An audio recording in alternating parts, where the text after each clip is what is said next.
આજે તો બપોરે 2:30 વાગે હું જો બહાર બેઠા બેઠા કોઈનો ઇંતજાર કરું છું અને વરસાદ પણ ઝરફરાટ ચાલુ છે તો હું કોનો ઇંતજાર કરું છું? ફિલ્ટરવાળા ભાઈનો કે એક્સચેન્જ કરવા એ ભાઈ આવવાના છે, ડિલિવરીવાળા જે ભાઈ તો જો એ આવી ગયા છે, નવું ફિલ્ટર લઈ આવ્યા છે ને આ લઈ જવાના છે. અને મને એવું હતું કે આજને આજ એ લોકો ફિટ કરી જાય, પણ એવું કંઈ થયું એટલે આ બીજા દિવસનો વિડીયો મેં સ્ટાર્ટ કરી દીધો છે.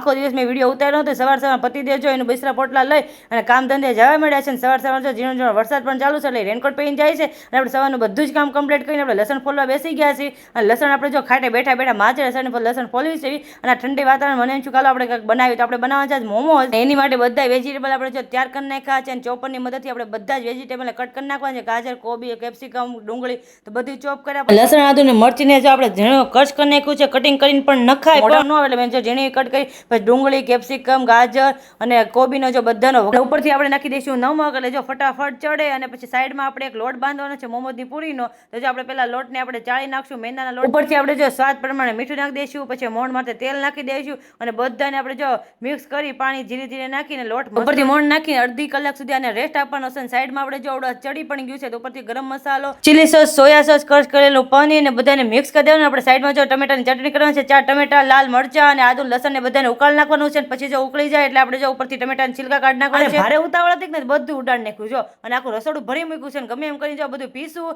અને પછી આનો વઘાર કરવાનો છે. તેલમાં જો બધી પીસેલી ચટણી નાખી દેવાની, ઉપરથી મીઠું, ખાંડ, સોયા સોસ, ટમેટો સોસ અને લીંબુ નાખીને બધાને ઉકળવા દેવાનું. પછી આનો લુઓ લઈને આપણે નાની પૂરી કરી રીતે કરવાની છે. સાઈડમાં જો પાણી લગાડવાનું અને જો વચ્ચે આપણે મસાલો ભરીને આ રીતે જો લાડવાનું આકારમાં મને કોઈ બહુ ફાવતું નથી એટલે જો આપણે આવી રીતે શેપ કરેલો છે, લડ્ડુ આકારમાં શેપ કરેલો છે મોમોઝનો. બધા વળીયામાં સ્ટીમ કરવા મૂકવાનું છે. પહેલાં આપણે જે પ્લેટમાં ઓઇલ આપણે ગ્રીસ કરી દઈશું ને એક એક કરીને બધા મોમોઝ ગોઠવી દઈશું. અને મારા મોટી ભૂલ હતી એ કે મેં છે ને એક હારે જ બધા મોમોઝ સ્ટીમ કરવા મૂકી દે એટલે છે ને ચોટી ગયા હતા એટલે છે ને થોડોક મસાલો આમ તેમ થઈ ગયો. તમારા સ્વાદમાં એટલા મસ્ત બને તો વાત પૂછવામાં મારો વિડીયો ગમતો તો લાઈક, શેર, સબસ્ક્રાઈબ અને હર હર મહાદેવ.